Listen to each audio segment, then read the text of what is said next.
right. Welcome, welcome.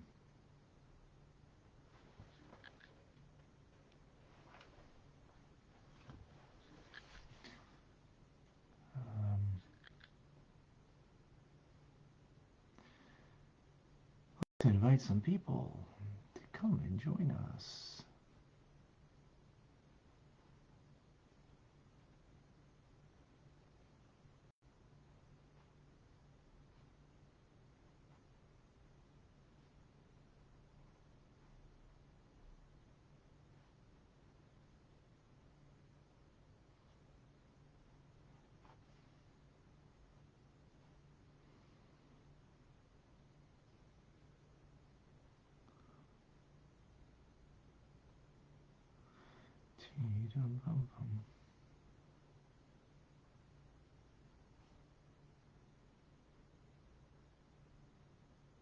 All righty.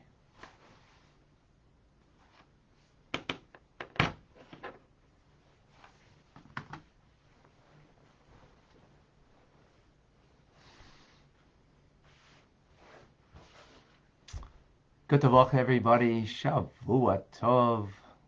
A good week to one and all. We welcome Michael from Germany. Good afternoon. Andrea's with us from Phoenix. Clem in Brisbane, where it's only 1:30 a.m. Sweet dreams after this. Eugenia is with us in Calgary. Erica in Norway. Harold, welcome.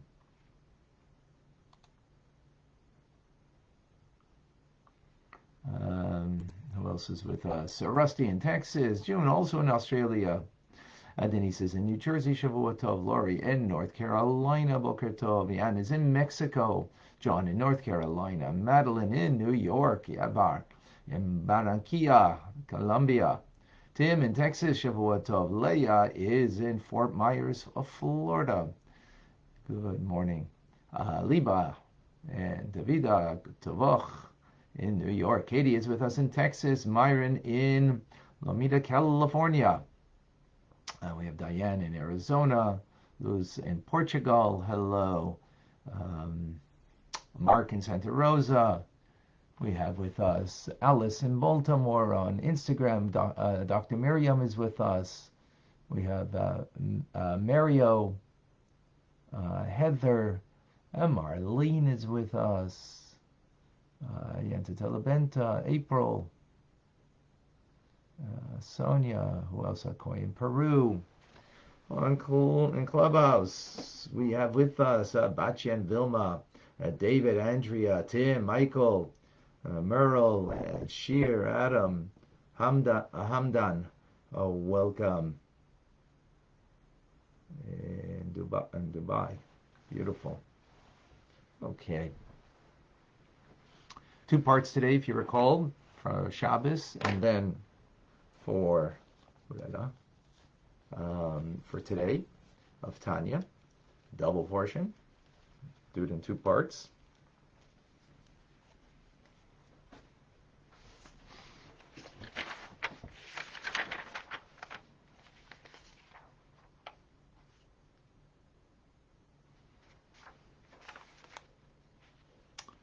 Okay.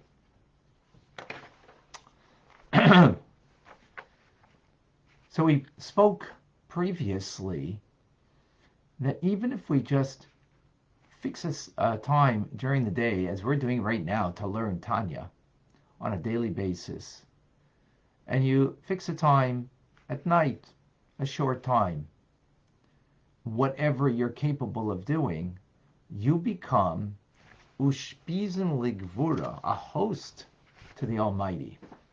You're hosting God Almighty. It's a powerful idea during that time. So you might think that it's only the holy people that are a host to God. No. You and I, regular people, BITs, Beinoni in training, we are a host to the Almighty right now in our Torah learning. Now the difference is, righteous individual will experience it, will sense it, we're going to be aware of it. I don't think we're really going to experience it. I suggest we don't really.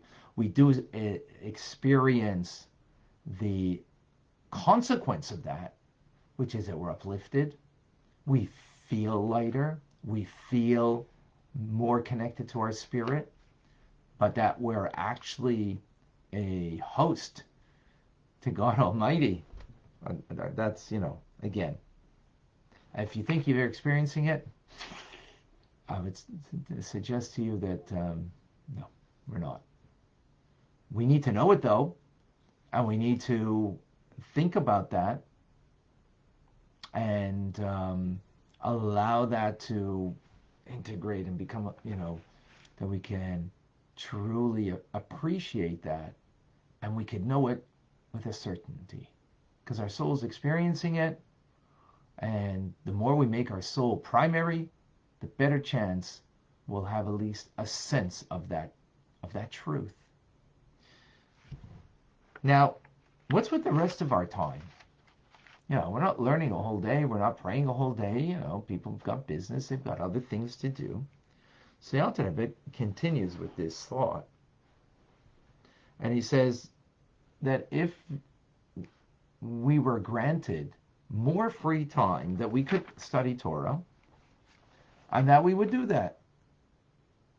So then that good intention, because we would have more free time, we would study more, then it's considered as if you studied all day. So even in the times that you're not studying, but if you would have the opportunity, but you don't have the opportunity. You have other responsibilities. You've got to go make a living. You've got to take care of your family, the family and their needs. So you have other responsibilities.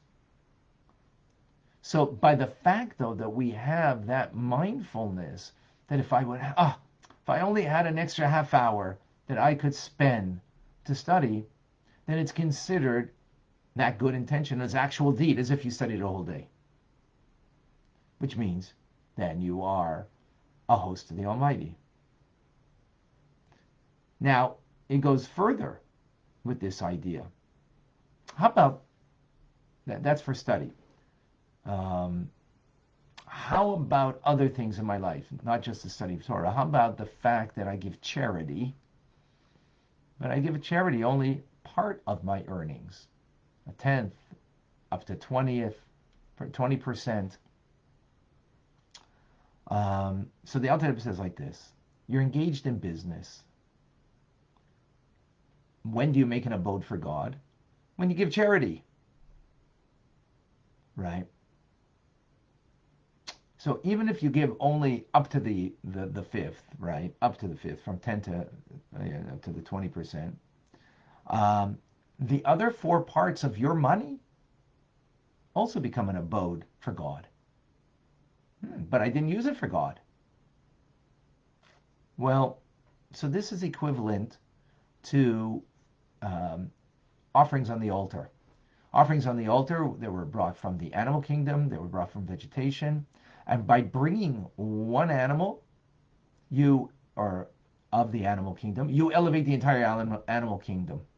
By bringing just some meal offerings from vegetation, from that which grows from the ground, you elevate the entirety of the vegetable or those things that grow from that kingdom. In other words, part affects all. So when you bring that sacrifice on the altar, it affects all of that species, or that kingdom, the animal kingdom, for example, right?